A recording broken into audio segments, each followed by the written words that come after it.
ሰላም ጤና ይስጥልኝ ኢትዮጵያውያንና ትውልደ ኢትዮጵያውያን በዓለም ዳርቻ ያላችሁ ሁሉ ሰላማችሁ ይብዛ እያልን ለሰዓቱ መደሰስ ያለባቸውን ዕለታዊ መረጃዎችን ይዤላችሁ ቀርቤያለሁ። ቲና በላይ ተብላ የምትታወቀው ወደ ቂሊንጦ ወርዳለች። ይህን ጉዳዮችም እንዳስሰዋለን። መንግስት የዘረጋላቸውን የሰላም ጥሪ በጎጃም ተቀብለው ገብቷል። ይህም መረጃ በትንታኔ የምንዳስሰው ይሆናል። ሌላኛው ጉዳይ ህግ የማስከበር ዘመቻ በተወሰደው በሰሜን ጎጃም ዞን በርከት ያለ የጦር መሳሪያዎች ገቢ ተደርጓል። ከነዚህም ውስጥ አንዱ ዲሽቃና እንዲሁም ዲኬት የሚባል መሳሪያ አለ። ይህን ጉዳዮችን እናያለን።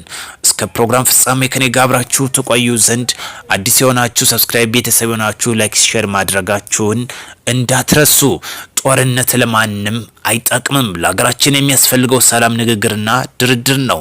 ከዚህ ጋር እያይዘን ከምንመለከተው በዋነኛና በልዩ ሁኔታ ቲና በላይ ማናት? ምንድን ትሰራለች? ምን አላማዋስ ምንድን ነው? ሰሞኑን በሶሻል ሚዲያ ከተመለከትነውም አንዱም የሷ ጉዳይ ነው። ወደ ቂሊንጦ የወረደችበት ዋነኛ ምክንያት በተለያየ ከተንቀሳቃሽ ምስልም ጋር ለፋኖ ልሳን በመሆን በተለያየ ቀጠኖች ስትሰራ እንደነበር ይታወሳል። አሁን ጥሩ ትምህርት ይሰጣት በህግና በህግ ልትዳኝ ወደ ቂሊንጦ ወርዳለች።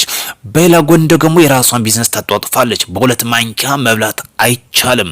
ሰላምን በማስቀደም ልማታችን ማፋጠን ብቻና ብቻ እንጂ በሁለት ማንኪያ ሀገርን እያፈረሱ የራስን ጓዳ መሙላት አይቻልም። ለዚህ ደግሞ ቲና አንዷ ይህን እያደረገች እንደሆነ ተመልክተናል። ወደ ታች ወርደን ከተመለከትነ ዶክተር አምባቸውና በናሳምነው ጽጌም በነበሩበት ውስጥ አንዷ ተሳታፊ እንደነበረች ይነገርላታል።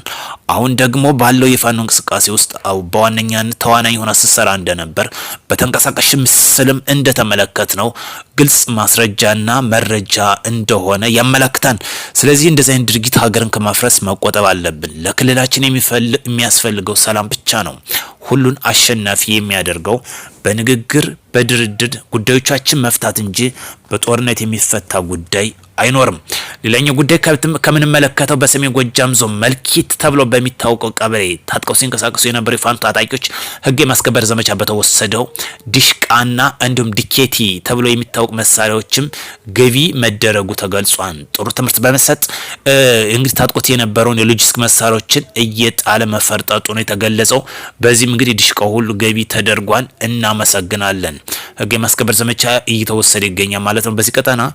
እንዲሁም በምስራቅ ጎጃም ዞን ሰኞ ገበያ ተብሎ በሚታወቀው ወረዳ ታጥቀው ሲንቀሳቀሱ የነበሩት ዛሬ ጥር 22 2018 ዓመት ጋላቸውን የሰላም ጥሪ ተቀብለው እስከነሙሉ ትጥቃቸው ገብተዋል። ሲገቡ የአካባቢው ሰላምና ጸጥታ አስከባሪ አካላት በሰላማዊ መንገድ አቀባበል አድርገውላቸዋል።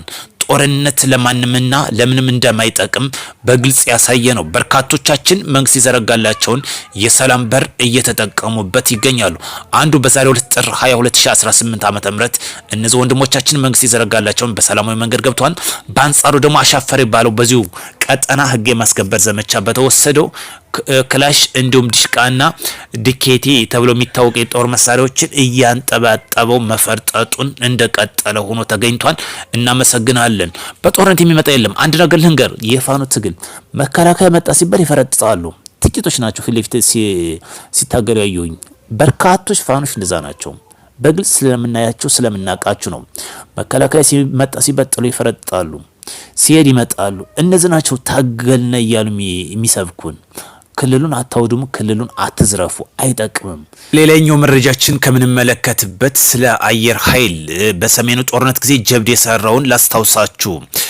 ህወሓት በከፈተችው ጦርነት ታላቅ ጀብድ ከሰራው ሱ-27 እንደነበር ይታወሳል። ይህ ምን ሰራ የሚለውን ጉዳይ ላስታውሳችሁ። በዚህ ጦርነት ጊዜ የጠላት ጦር ከሱዳን በመነሳት ቀጥታ ወደ መቀሌ በሚያቀናበት ሰዓት ከምሽቱ ወይም ደግሞ ጨለማን ምክንያት በማድረግ ቀጥታ እንግዲህ የአየር ኃይላችን ሙሉ በሙሉ ዝግ በማድረግ ይጠብቅ እንደነበር ይታወሳል። በዛን ጊዜ በደረሰው መረጃ መሰረት ሱ-27 በተሰጠውን ተልዕኮ 100% በመቀበል ኃላፊነቱን በመውሰድ የጠላትን የጦር መሳሪያዎችን ተሸካሚ አውሮፕላን ወይም ጀት ማለት ነው ሙሉ በሙሉ ያወደመው ሱ-27 ተብሎ የሚታወቀው የሀገር መከላከያችን ወይም ደግሞ የአየር ኃይላችን እንደሆነ ይታወቃል። ዛሬ ሱ-35 እና ሱ-30 እጅጉን ባሻቀበ መልኩ ወይም አራተኛው ቱል የተባለ የሚነገርለት ታጥቃለች። ስለዚህ አትዳፈሩ። አትዳፈሩ የሚለውን ለማስታወስ ያክል ነው። ይህ እንግዲህ 27 ቀጥታ እንግዲህ መነሻውን ሱዳን በማድረግ ነው። ሱዳን ያኔ ተባባሪ ነበረች ለህዋት። ዛሬም አለ ፈጥኖ ደራሹ ነው ከፌዴራል መንግስት ጋር እንጂ የሚሰራ ከህዋት ጋር ተባባሪ ነው።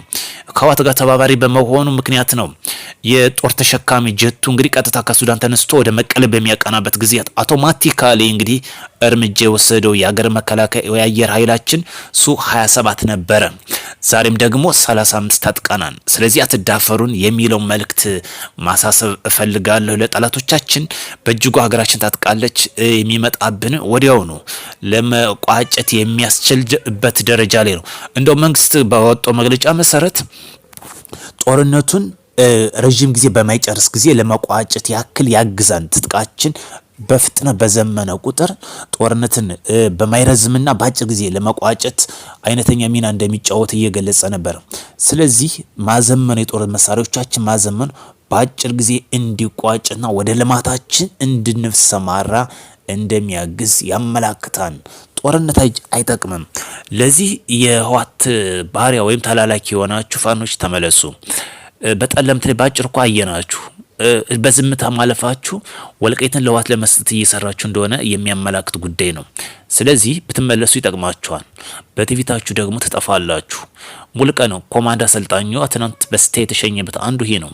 ዛሬ የሰማዕታት የያዘ መግለጫ ወጣችኋል። 30 ጊዜ ብታወጡ ብትቀመጡ የሚያመጣ ለውጥ አይኖርም። ሁሉን አሸናፊ የሚያደርገው ሰላምና ንግግር፣ ድርድር። ለዚህ ነው ካፒቴን መስረሻ ሰጤ ከህወሓት ጋር አንሰራም ብሎ መንግስት የዘረጋልኝ ሰላም ጥሪ በሰለጠነ መንገድ ተቀብሎ ይገባ። እናንተ ጫካ ለጫካ የምታደርጉት እንቅስቃሴ አያዛልቅም። ለዚህ ደግሞ ቲና አንዷ ተባባሪ ነበርች። ቲና በላይ በቅሊንጦ ወርዳለች። አሻፈሪ በማለት ልሳን በመሆን ስትሰራ የነበረ ነች። አያዛልቅም። ሰላም ይቅደም። ወደ ቻናል ቤተሰብ ተከታታዮች አዲስ የሆናችሁ ቤተሰብ የሚሆናችሁ ላይክ ሼር ማድረጋችሁን እንዳትረሱ። ትኩስና እለት መረጃዎችን እለት የምናስደምጣችሁ ይሆናል። ዘረኝነት ይውደም፣ ሀገራችን ተለምልም። በሌላ መረጃ ተመልሰን እስክንገናኝ መልካም ቀን እንዲሆንላችሁ ከወዲሁ እመኛለሁ።